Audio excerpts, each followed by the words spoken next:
ഇത് കുറേ ഇല ഉണ്ടല്ലോ. ഇതെന്താ മല? പത്തിലകൾ അല്ലേ? കർക്കിടകത്തിലെ പത്തിലകൾ.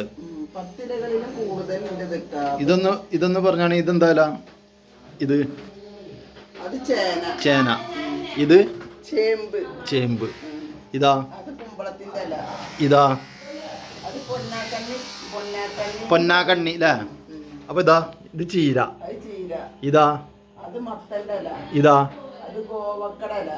അപ്പൊ പൊന്നാങ്കണ്ണി, പറമ്പിലെ പൊന്നാങ്കണ്ണി. ഇതാ സാമ്പാർ ചീര. ഇത് ചായ മനസ. ഇതാ ചേക്കുറുമാനീസ്, ബോംബായി ചീര എന്നൊക്കെ പറഞ്ഞല്ലേ. ഇതെന്താ കൊടുത്തുവേ? ചൊറിയണം, ആനത്തൂവേ, തൂവ. ഇത് കർക്കിടകത്തിലെ പത്തിലകൾ അല്ലേ? എന്തായാലും ഉഷാറായിട്ടുണ്ട്.